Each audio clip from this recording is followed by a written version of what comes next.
Assalamu alaikum. Welcome to Millennium TV Around the World News. This is Fahmid Islam with you.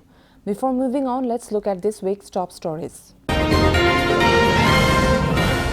Nation set to celebrate 46th Independence Day. Obama returns to Washington.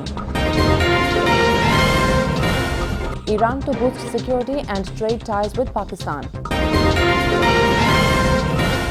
And China widens crackdown over Xi resignation letter. Wounded suspect held in Brussels police operation. Suicide bomber kills at least 26 at Iraqi soccer match. Belgian chocolatiers ready for Easter despite Brussels attacks. Arctic Sea ice dips to record low, says NASA. Turkish journalists appear in court for controversial trial. Pentagon says top ISIS commander killed.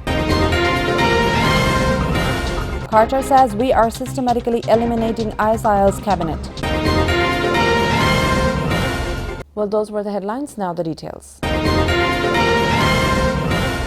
The nation celebrates the 46th Independence and National Day today with due respect. On March 26, 1971, father of the nation Bangabandhu Sheikh Mujibur Rahman declared Bangladesh's independence following the crackdown on unarmed Bengalis on the midnight of March 25 by the Pakistani occupation forces. After the 9-month war of liberation with the supreme sacrifices of 3 million people, Bangladesh achieved its cherished independence on December 16, 1971. The day is a public holiday. President Abdul Hamid, Prime Minister Sheikh Hasina and BNP Chairperson Begum Khaleda Zia have issued messages on the occasion. Both the President and the Prime Minister greeted the countrymen living at home and abroad on the occasion. In his message, the President underscored the need for maintaining patience, self-restraint and forbearance along with showing respect to others' opinions in a democratic pluralism. He also urged all to take united efforts to accelerate overall development and democratic advancement of the country. In her message, the Prime Minister expressed the hope that all would engage themselves with their utmost sincerity, honesty and dedication to build Bangladesh as a peaceful, non-communal, developed and prosperous country and help place it on a prestigious position in the Committee of Nations. The national flag will be hoisted atop government and private buildings, while the government and semi-government buildings and other public places will be illuminated on the auspicious occasion. The President will host a reception at 4:45 p.m. at Bongo Bhavan on occasion of the Independence and National Day. Prime Minister will release stamps at 4 p.m. at Ganabhavan. As part of Awami League's programs to celebrate the National Day, the national and party flags will be hoisted at Bangabandhu Bhavan at Dhanmondi, party's central office. স্বাধীনতা দিবস এই জন্য পুলিতে আসছি রাজাকার মুক্ত সন্ত্রাস মুক্ত সুখী সমৃদ্ধ একটা দেশ আমরা গড়তে চাই একটা মানুষ মুক্ত আমরা প্রত্যেকটা মানুষ স্বাধীন আমার কাছে স্বাধীনতা বলতে এটা আমরা জানি অবাধে ভালোভাবে চলতে পারি আমাদের যদি নিরাপত্তা দেওয়া হয় শুধু যুদ্ধাপরাধীদের বিচার নয় আমাদের সংস্কৃতিতে যে পরিবর্তন এসেছে অনেকটাই সাকসেসফুল যদি স্বাধীন হতো তাহলে তনু তো ধর্ষিত হতো না যেভাবে চলছে সেটি প্রকৃতপক্ষে খুবই উন্নত মানের গণতন্ত্র নয় সকল দলকে মিলে বসে কিভাবে এই সমস্যার সমাধান করা যায় মুক্তিযুদ্ধের সেই চেতনা আদর্শ সমস্ত এই দেশে এস্টাবলিশ করে ইনশাআল্লাহ আমরা চলে যেতে পারব President Barack Obama returns to Joint Base Andrews after his historic trip to Cuba and Argentina. U.S. President Barack Obama returns to Joint Base Andrews Friday after a trip to Argentina. Obama's state visit to Argentina coincided with the 40th anniversary of the coup that began a 7-year crackdown on Marxist rebels, labor unions and leftist opponents, during which security forces killed 30,000 people. President Barack Obama said the United States was too slow to condemn human rights atrocities during Argentina's 1976 to 1983 dictatorship as he honored victims of the dirty war on Thursday, but he stopped short of apologizing for Washington's early support for the military junta. Obama's trip, winding up later on Thursday, is part of a wider effort to deepen ties and bolster U.S. influence with Latin America after years of frosty relations with left-leaning governments in the region.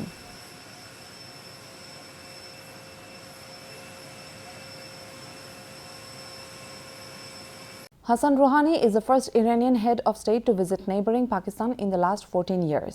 Iranian President Hassan Rouhani and Pakistani Prime Minister Nawaz Sharif have vowed to boost cooperation on regional security and trade during talks in Islamabad. the first visit by an Iranian head of state in 14 years. Rouhani said he and Sharif had agreed on Friday to fight extremist and terrorist groups in their country's shared border, as the two leaders announced the opening of two new crossing points to encourage trade long hampered by sanctions. We place emphasis on the need for cooperation between our two countries on regional security, Rouhani said, adding that issues related to energy, gas, the export of electricity were also discussed. Meanwhile, Sharif said he hopes the opening of two new crossings would contribute to economic integration in the region while promoting tourism and people-to-people contacts. Several people have been detained by authorities over an online letter that called for the resignation of the president. Chinese authorities appear to be widening a crackdown and investigation aimed at identifying the authors of a mysterious open letter calling for Chinese President Xi Jinping to resign. When Yun Chao, a Chinese dissident living in the United States, said his parents and younger brother, who live in the southern province of Guangdong, were taken away by local police on Tuesday. Wen, who is also known by his online ally, Bei Feng, told the media that security officers had visited his family members several times and questioned them repeatedly before taking them away on Tuesday. Belgian police have captured a suspect after shooting him in the leg during a major police operation following Tuesday's suicide bombings in Brussels. Belgian police arrested 3 people in the Brussels neighborhood of Schaerbeek on Friday. It was part of an operation to find more militants suspected of having ties to Tuesday's attacks that killed at least 31 people in the Belgian capital. Police and troops cordoned off this part of the neighborhood early Friday. As the operation unfolded, police shot and wounded this man after he reportedly failed to respond to orders. As he lied down, security officials dispatched a bomb squad robot to check for explosives. He was among 12 people arrested in related raids since Thursday in Belgium, Germany and France. Authorities are swooping in on suspected militant cells across Europe, trying to prevent the next assault before it's too late. Islamic State is claiming responsibility for a suicide bombing that killed at least 26 people and wounded at least 71 others at the end of an amateur soccer game outside Baghdad. The bloody aftermath of a suicide bombing outside Baghdad, Islamic State is claiming responsibility for the blast that killed at least 26 people and wounded at least 71 others at the end of an amateur soccer game. The head of security in Babel province where the attack happened says a suicide bomber detonated an explosive built in the park where the game was being held. Islamic State militants who control swaths of territory in Iraq's north and west also claimed responsibility for an attack earlier this month that killed at least 60 people at a security checkpoint. We'll take a short break. Welcome back to Millennium TV Around the World News. Belgium's chocolate makers get ready for Easter despite a somber mood in the capital city, which was hit by 2 Islamist militants' attacks on Tuesday. As Belgians mourn the victims of the attacks that struck Brussels this week, the city's renowned chocolatiers are working hard to bring a little holiday cheer to the somber capital. Here in the Sablon district, one chocolate shop paid tribute to the victims with crying birds. Owner Miriam Wittemer says she hopes her chocolates will help cheer up the city's residents as well as its visitors. Indeed, I think that chocolate and Easter will bring a bit of sunlight. It feels good, so people are looking for enjoyment and to please others. Personally, that's what I want to remember. The attacks killed at least 31 people and wounded over 300 others. It's hoped Belgium's world-famous streets can bring some warmth in what has been a dark week. A NASA scientist warns that what happens in the Arctic doesn't stay in the Arctic as the region's sea ice dips to a record low after an unusually warm winter. What happens in the Arctic doesn't stay in the Arctic. According to NASA scientist Dr. Walt Mayer says it's been an extremely warm winter all around, but that warmth has been turbocharged in the Arctic with rippling effects. The Arctic has been kind of like an air conditioner, a cool region that helps keep the planet cooler, and we're losing the efficiency on that. In the coming days, NASA will launch 2 missions to explore the Arctic amid new data showing record low sea ice after an unusually warm winter. We've seen temperatures 10 to 15 degrees Fahrenheit above normal, and then we've seen the Arctic sea ice that grows in the cold dark winter period in the Arctic. It's been growing more slowly because it's so much warmer than normal there, and it's covering less of an area. The 2 new NASA missions are called Operation Ice Bridge and Oceans Melting Greenland. They say scientists will monitor the health of the Arctic from space and on the ground, taking measurements of sea ice and glacier thickness, looking to ensure some things in the Arctic stay in the Arctic. A trial begins for two prominent Turkish journalists facing life in prison on charges of espionage after they published a video purporting to show the state intelligence agency helping send weapons to Syria. A trial began on Friday for two prominent Turkish journalists facing life in prison on charges of espionage and terrorism. Can Dunbar, 54, editor-in-chief for Cumhuriyet, and Erdem Gül, 49, Cumhuriyet's Ankara bureau chief, stand accused of trying to topple the government after the publication last May of a video purporting to show Turkey's state intelligence agency helping to track weapons to Syria in 2014. They were met by supporters and colleagues upon their arrival at Istanbul courthouse. We know that we are right, we stand by our story. We believe that the real culprits should stand on trial. We will go to the court to ask for our acquittal and to say that people cannot be deprived of their right to be informed. Thank you for coming here, Dunbar told the crowd. The two journalists spent 92 days in jail, almost half of it in solitary confinement, before the Constitutional Court ruled last month that pre-trial detention was unfolded because the charges stemmed from their journalism. U.S. Secretary of Defense Ash Carter announces the U.S. forces believe they have killed Haji Imam, a high-level Islamic State leader who has been with the organization since the mid-2000s and is currently its second in command. We are systematically eliminating ISIL's cabinet. Pentagon Chief Ash Carter announcing Friday U.S. forces believe they killed a senior commander of Islamic State during operations earlier in the week. Including, we believe, Haji Iman. He was a well-known terrorist within ISIL's ranks. The removal of this ISIL leader will hamper the organization's ability to conduct operations both inside and outside of Iraq and Syria. Imam, whose real name is Abdul Rahman Mustafa al-Kaduli, was in charge of ISIS finances when he died and had a long history with the militant Sunni group. He joined al-Qaeda's Iraq affiliate in 2004. National security correspondent David Rhodes says Imam's death is a blow to ISIS, but the battle is far from over. So there have been other senior ISIS commanders killed, and there was a long period when we were attacking al-Qaeda where the number 3 official in al-Qaeda was killed over and over and over again. It was called sort of the most dangerous job for any terrorist group, and it really didn't stop al-Qaeda. So it's very important to sort of realize that these are small steps, but it's not going to eliminate the problem. Like ISIS founder Abu Bakr al-Baghdadi, Imam also served time in an Iraqi prison. He was released in 2012. His death comes soon after the U.S. reported the death of Abu Omar al-Shishani, the group's so-called Minister of War, in an airstrike earlier in the month. U.S. Defense Secretary Ash Carter confirms that U.S. operations likely killed several high-ranking officials of Islamic State. First, we are systematically eliminating ISIL's cabinet. An Islamic State finance minister was targeted and likely killed in a U.S. operation, U.S. Defense Secretary Ash Carter announced on Friday. Indeed, the U.S. military killed several ISIL terrorists this week, including, we believe, Haji Imam, who was an ISIL leader, a senior leader serving as a finance minister and who is also responsible for some external affairs. Carter told reporters at a news conference at the Pentagon.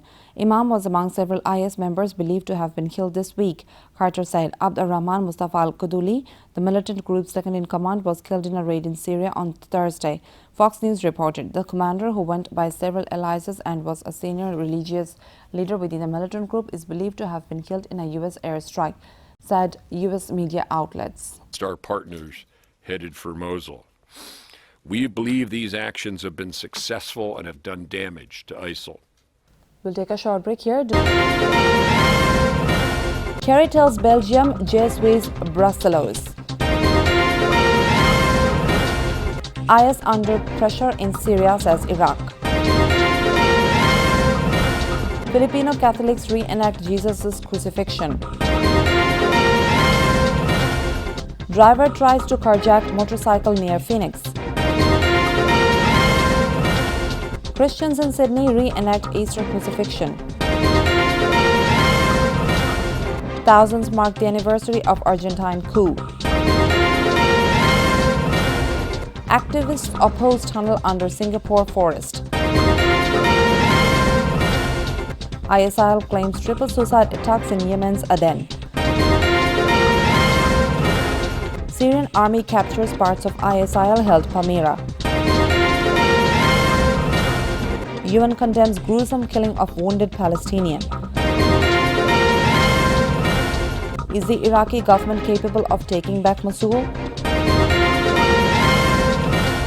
Thousands of refugees block Greece-Macedonia border. Welcome back to Millennium TV Around the World News. U.S. Secretary of State John Kerry meets with Belgian Prime Minister Charles Michel in Brussels and pledges further U.S. support to Belgium and the EU in tackling Islamist militant threats.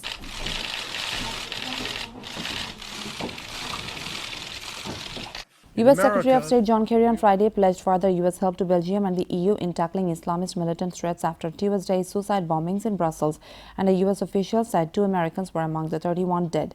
Kerry said the attacks reminded him of the solidarity offered to the U.S. by Belgium in the aftermath of the 9/11 attacks on the United States, and said the U.S. now gives its support to Belgium. Kerry said, "I am Belgian," a play on the Je suis Charlie slogan that became popular after the militant attacks on the Charlie Hebdo newspaper in Paris last year. Kerry also dismissed criticism of Belgium's failure to track Islamic State militants before the attacks as a tendency to jump to conclusions, but said there was room for improving anti-terrorism cooperation among European Union nations. We will not be deterred, and we will come back with greater resolve, with greater strength, and we will not rest until we have eliminated your nihilistic beliefs and cowardice from the face of this earth.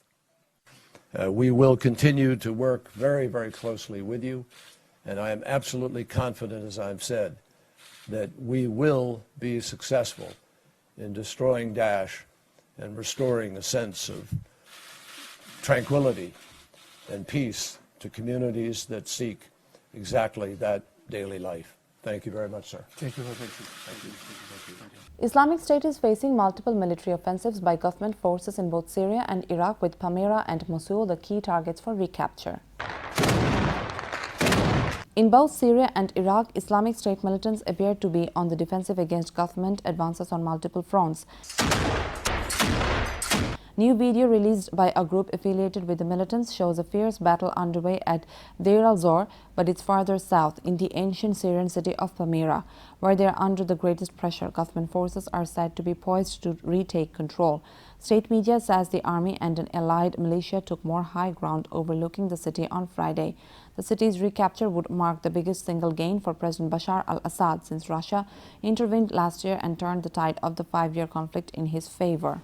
Palmyra is home to ancient temples and tombs, some of which IS militants have destroyed, believing the structures were monuments to pagan gods. In Iraq, US-led coalition airstrikes are helping to clear the path for Kurdish Peshmerga and Iraqi army troops. These forces are engaged in the second day of an offensive aimed at retaking Mosul. The city is the most populated area controlled by IS. Iraqi officials say they will retake Mosul this year, although there are lingering doubts that the army may not be ready in time. Filipino Catholics are nailed to crosses in a reenactment of the crucifixion of Jesus on Good Friday. Catholics in the Philippines mark Good Friday with an extreme reenactment of the crucifixion of Jesus Christ. Thousands of people gather each year to watch the ritual. The participants lay on a cross while nails are pounded through their hands and feet. Ropes and fabric support their weight as they are hoisted up. It's all part of an effort to replicate the way in which Jesus Christ was killed. However, unlike biblical times, paramedics are on standby ready to treat people's wounds. Ruben Enaje has participated in the ceremony for the past 30 years. He attributes his recovery from a serious illness as a child to his faith as a Catholic. "If it was up to me, I would retire," said Enaje, "but I'm not going to because I may end up sick again." The Roman Catholic Church frowns on the ritual as a self-serving and corrupt message of Christ's suffering. A suspect in a stolen truck leads Phoenix area police on a chase after trying to carjack a motorcyclist and rolling into oncoming traffic on Interstate 10. A man in a white pickup truck led police on a high-speed chase through the East Valley near Phoenix, Arizona on Thursday before rolling over in the truck on Interstate 10. Local news showed video of the suspect attempting to carjack a motorcyclist, pulling him off his bike and unsuccessfully fighting him before jumping back in the truck and speeding off. Media reported the suspect was wanted for a hit-and-run earlier this month in Tucson and was driving a stolen car. The chase ended when the truck rolled into oncoming traffic and the suspect was thrown from the vehicle. He was then arrested by Department of Public Safety officers.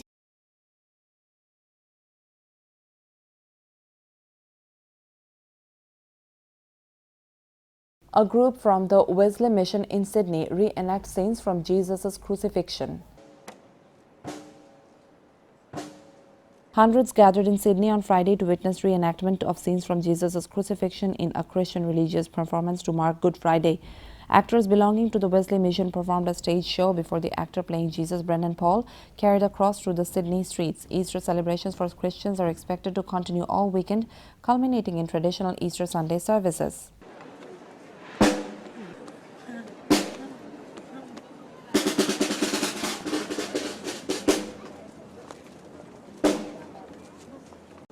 Protesters gathered in the Argentine capital to mark 40 years since the start of the country's brutal military dictatorship. Thousands of people marched in the Argentine capital Buenos Aires on Thursday to mark 40 years since the start of a military dictatorship. Demonstrators carried signs and photos of those who went missing during the brutal rule, which lasted 7 years, and called for justice for the victims.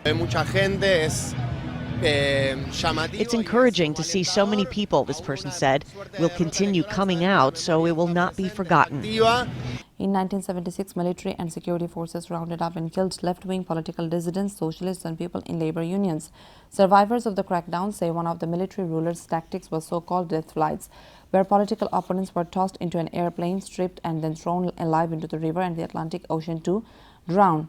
U.S. President Barack Obama, who was visiting Argentina during the anniversary, said the U.S. was too slow to condemn the human rights atrocities committed at the time. Environmentalists hold walks through Singapore's rainforest to oppose government plans to build a tunnel underneath, part of a growing social activism in the country. Lizards, parakeets, caterpillars. Singapore's MacRitchie rainforest is home to hundreds of animals and plant species. But if government plans to run a tunnel underneath go through, many of them could disappear. Biologist David Tan has organized guided walks through the forest. He is hoping enough public opposition will keep it safe. A lot of these impacts that may result from the site investigation works will have downstream effects, not only on the biodiversity, but on the ability of the forest to regulate, climatic conditions, on the ability of the forest to maintain the services that it's been providing for us as well.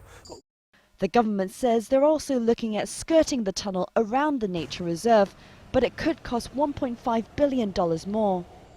Social activism isn't popular in Singapore. The last time residents were vocal was for the start of government construction at Bukit Brown's historic cemeteries a few years ago. Raymond Goh was one of the activists who tried and failed to stop it, but he remains optimistic that times are changing. Now when people look at our Singapore, it's like an urban concrete jungle. We see towering. So when people become more affluent, the people tend to treasure things, that is things that are like nature, things that have heritage, history value, and things that can remind them of their past or identity, Singapore lacks land and natural resources, but it's clear many think losing nature and history may be too high a price to pay for development. We'll take a short break. Welcome back to Millennium TV Around the World News. 3 suicide attacks target checkpoints in southern Yemeni city of Aden, killing at least 26 soldiers and civilians. 3 suicide bombs have targeted checkpoints in the southern Yemeni city of Aden, killing at least 26 people, residents and eyewitnesses said. The Islamic State of Iraq and the Level Group claimed responsibility for Friday's attacks, which coincided with the first anniversary of the start of civil war in Yemen. In one of the blasts, a vehicle exploded as it arrived at a military checkpoint in the Buraika area in northwestern Aden, killing soldiers and civilians, says eyewitnesses and security sources. Syria State TV says the army recaptured the Syriatel Hill near Palmyra's castle and is closer to retaking the city. Syrian State TV has said that the army recaptured major parts of the historic and strategic city of Palmyra as battles raged between Syrian army troops and the Islamic State of Iraq and the Levant fighters. Syria's state news agency Sana reported on Friday that the army, backed by forces loyal to the government, has recaptured the Syriatel Hill and the Palmyra castle after heavy clashes with ISIL. The army unites combed the hill after destroying the last hideouts of ISI's terrorist organization and dismantled the explosive devices left behind by its members. Sana reported on their website. Sana also reported that the Syrian army captured Al-Qubur Valley at Al-Qusur Mountains, located 3 kilometers west of Palmyra city. UN coordinator says killing of wounded alleged Palestinian attacker was immoral, unjust and can only fuel more violence. The UN condemned the gruesome killing of a wounded alleged Palestinian attacker by an Israeli soldier in the West Bank after a video of the shooting spread widely online. I strongly condemn yesterday's apparent extrajudicial execution of a Palestinian assailant in Hebron in the occupied West Bank. UN Special Coordinator for the Middle East Peace Process, Nikolai Ledinov, said in a statement, "Assailant, this was a gruesome, immoral and unjust act that can only fuel more violence and escalate an already volatile situation." He welcomed, however, Israeli Defense Minister Moshe Yaalon's condemnation of the incident and called on the Israeli authorities to swiftly bring to justice the alleged perpetrator. The Iraqi army, backed by the US, launched an offensive to retake the northern province of Nineveh from ISIL fighters. Iraqi forces have been trying to wrest the control of Mosul city back from ISIL, who captured the northern city in June 2014. The government forces are trying to capitalize on recent gains after retaking Ramadi city last month. But Mosul, with its population of more than 2 million people, will prove a bigger challenge than previous campaigns. And there are already fears about the loss of civilian life. On this inside story, we ask if Baghdad is up to the task and look at the expanding US Marine presence near the front lines. Tens of thousands of refugees at the Greece-Macedonia border are refusing to move as police and UNHCR try to convince them to relocate to government camps. This time, the government in Greece has been able to convince migrants and refugees to move from Edomeni. Some people are now convinced that the border with Macedonia will not open. Police and UNHCR workers explain to them that the evacuation is voluntary and the conditions in government-run camps are better. But the majority of people are still refusing to go. They prefer to stay here, where they have been for weeks. For now, they are blocking the railway tracks leading across the border. They are hoping their blockade will help persuade the Macedonian authorities on the other side to let them in. People came here to cross, not stay in camps, and some people have been separated from their families. I have 2 children in Germany. What if the relocation program sends me somewhere else? What do I do? Before ending, let's look at this week's top stories again. Nation set to celebrate 46th Independence Day. Obama returns to Washington. Iran to boost security and trade ties with Pakistan. And China widens crackdown over Xi resignation letter. Wounded suspect held in Brussels police operation. Suicide bomber kills at least 26 at Iraqi soccer match. Belgian chocolatiers ready for Easter despite Brussels attacks. Arctic Sea ice dips to record low, says NASA. Turkish journalists appear in court for controversial trial. Pentagon says top ISIS commander killed. Carter says we are systematically eliminating ISIL's cabinet. You are up to date with our top stories so far here on Millennium TV, and don't forget to log into www.millenniumtv.net. Thank you for staying with us. Allah Hafiz.